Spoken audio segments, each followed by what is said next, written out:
1 Samuel 30வது அதிகாரத்திலையும் 4வது வசனத்தில் தாவீது பயங்கரமா அழுகிறார். தன்னுடைய மனைவி பிள்ளைகள் எல்லாம் என்ன செஞ்சிட்டாங்க? எல்லாத்தையும் சிறைபிடிச்சு கொண்டு போயிட்டாங்க. அவன் எவ்வளவு முடியுமோ அவ்வளவு அழுது சோர்ந்து உடைந்து போய் உட்கார்ந்துறார். பலனே இல்லை அவனுக்கு, அழுகிறான். தானும் தன் குடும்பத்தை இழந்திருக்கிறேன் என்று மற்றவர்கள் உடன் இருந்தவர்கள் அவர்கள் அறியலை. எல்லாத்துக்கும் காரணம் நீதான் என்று பழி சுமத்தினாங்க. ஆனா ஒன்றுமில்லாதவர்களாய், முறுமுறுக்கிறவர்களாய், கடன்பட்டவர்களாய், இல்லாதவர்களாய், எதுவும் இல்லாதவர்களாய் வந்த பொழுது, திக்கு தெரியாம அலைந்த பொழுது, ஒரு அடைக்கல பட்டணத்தை போல ஒரு அடைக்கலமாக, ஒரு ஆதரவாக கர்த்தர் அன்று என்னை நிலைநிறுத்தி இருந்தாரே. அது நிமித்தம் மனைவிகளும் பிள்ளைகளும் குடும்பங்களும் இப்படி பார்க்கிற மேன்மைகளும் வந்திருந்தது. ஆனா அதெல்லாம் அறியாதபடிக்கு எல்லாரும் ஒன்று கூடி கூட்டம் கூடி தாவீதை என்ன செய்தாங்க? கல்லெறிய பார்த்தார். அவனுக்கு விரோதமாய் எழும்பினார். எல்லாத்துக்கு காரணம் இந்த தாவீது தான் என்று சொன்னார். அப்பொழுது தாவீது தன்னை திடப்படுத்திக் கொண்டான். நான் இவ்வளவு நன்மைகளை செய்தனே, நீங்க தேசத்துல பட்டணத்துல வாழக்கூட தகுதி இல்லாம கடன்பட்டு கடன்காரனுக்கு அடிமையா இருக்க முடியாது, தப்பிச்சு ஓடுனீங்க, முறுமுறுக்கிறீங்க, நீ எல்லாம் ஆமா முறுமுறுத்துக்கிட்டே இருக்கிற, ஒன்னால குடும்பத்துக்கு ஆக துரத்தி விடப்பட்ட ஒன்றுமில்லாதவன் நீ. குடும்பத்துல, சொந்த குடும்பத்துல நீ மதிக்கப்படல, சொந்த உறவுகளில் நீ மதிக்கப்படல, ஒரு பொருட்டாய் உன்னை யாரும் என்னல. ஆனா கர்த்தர் என்னிடமாய் கொண்டு வந்து சேர்த்தாரே, உன்னை பழக்குவிக்கும்படி, உன்னை பயிற்றுவிக்கும்படி, உன்னை இப்படி மகா பெரிய வீரர்களாக, மாவீரர்களாக, ஒரு திரள் சேனையாக, தேவனுடைய சித்தத்தை செய்யும்படியான ஒரு பெரிய சேனையை உருவாக்கும்படி இவ்வளவு காலம் பிரயாசப்பட்டனே. வனாந்தரத்தில் ஓடும் போதும், குழிகளிலும் குன்றுகளிலும் வாழும் பொழுதும், கொலை செய்ய சவுல் தேடும் பொழுதும், உங்களை பாதுகாக்கும்படிக்கு, உங்களை பசியில்லாது இருக்கும்படிக்கு நாவால் போன்ற மனிதர்களுக்கு எழும்பி பரியாசமும் கேலியும் பண்ணின பொழுதும் உங்கள் பசியாற்றும்படி கர்த்தர் என்னை தலைவனாய் வைத்திருந்தாரே. நான் ஒரு நாள் என்னை தலைவனாக்குங்க, நான் வந்து உங்கள்கிட்ட கேட்கல, நீங்கள் என்னிடமாய் தேடி வந்தீங்களே, இப்போ எனக்கு விரோதமாய் எழும்புகிறீங்களே அப்படி சொல்லிட்டு அவன் ஒரு பொழுதும் அழல. அவன் கர்த்தரை பார்த்தான். இந்த இக்கட்டும், இந்த நெருக்கமும், இந்த அவச்சொல்லும், இந்த எதிரான காரியமும் நான் ஏற்றுக்கொண்டு கர்த்தரிடத்தில் தன்னை திடப்படுத்துகிறேனே, கர்த்தரை முற்றிலும் பற்றி கொண்டான்.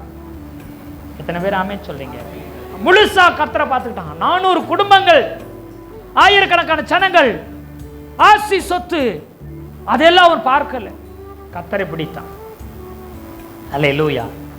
தான் கசந்து கொள்ளல, அவங்களை முறுமுறுக்கவோ, எனக்கு எதிராய் கிளம்பினவர்களே இனி என்னுடைய சேனையில் வைத்திருக்க மாட்டேன், தேவனுடைய திட்டத்திலையும் தரிசனத்திலும் ஒரு சேர்த்துக் கொள்ள மாட்டேன்னு ஒதுக்காம தன்னை திடப்படுத்தி கர்த்தரை நோக்கி பார்த்தான். அவரை பார்த்து கண்ணீர் ஓடித்தான். அல்லேலூயா. அப்படி கண்ணீர் ஓடித்தான். அவன் கண்ணீர் இழந்து போன குடும்பத்தை அமலேக்குங்கிற பிசாசின் கையில் இருந்து மறுபடியும் ரட்சிக்கப்படாத பின்வாங்கி போன உன்னுடைய குடும்பத்தில் உள்ளவர்களே, உன் கண்ணீர் மீட்டு கொண்டு திரும்ப வரும் கர்த்தருடைய சேனையில். எத்தனை பேர் ஆமென் சொல்றீங்க? அல்லேலூயா. உன் உறவுகளையும், உன் நண்பர்களையும், உன் சொந்த பந்தத்தையும், உன் ஊராரையும் உன் கண்ணீர் கர்த்தருடைய சேனையாய் எழும்ப பண்ணும். கர்த்தருடைய தரிசனத்தை, திட்டத்தை செய்கிறவர்களாய் மாற பண்ணும். எத்தனை பேர் ஆமென் சொல்றீங்க? அல்லேலூயா, அல்லேலூயா.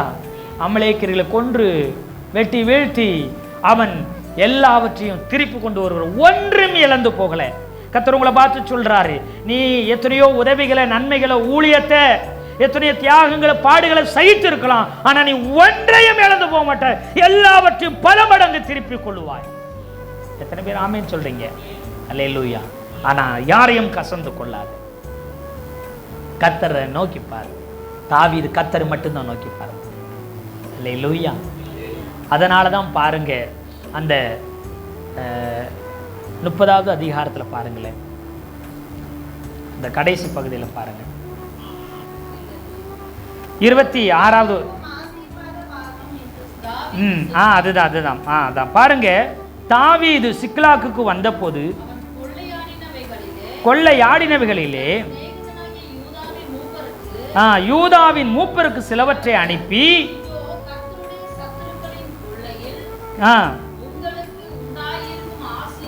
ஆசீர்வாத பாகத்தை, இது தாவீதின் கொள்ளை என்று சொல்லி எல்லாரும் என்ன செய்தாங்க, எல்லாம் திருப்பி கொண்டு வந்துட்டு இது யாருடைய கொள்ளைன்னு சொன்னாங்க, தாவீதினுடைய கொள்ளை என்று சொன்னார்கள். அல்லேலூயா. தாவீதினுடைய கொள்ளை, தாவீதினுடைய பங்குனா தாவீதுக்கு மட்டும் உரிமையானதை தாவீது எடுத்துக்கொள்ளவில்லை. எத்தனை பேர் ஆமென் சொல்றீங்க? தாவீது எடுத்துக்கொண்டாரா? இல்லை, தன்னோடு கூட சேனையிலிருந்து அத்தனை பேருக்கும் கொடுத்தா. அப்படி அல்லேலூயா. 200 பேர் வரல, என்ன செய்ய, கொஞ்சம் பேர் என்ன செய்யல, ஆமா, அங்கேயே ஆற்றங்கரையில் என்ன செஞ்சாங்க, 600 பேர்ல 400 பேர் என்ன செஞ்சாங்க, போனாங்க. மிச்சம் 200 பேர் ரசுகள் பொருட்களை பார்த்துக்கிட்டு அங்கேயே இருந்துக்கிட்டாங்க, போகல.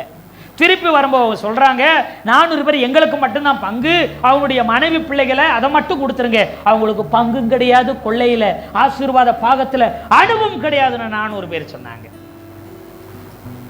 ஆனா பேர் என்ன பேர், தாவீதினுடைய கொள்ளை என்று சொல்லி சொன்னார்கள்.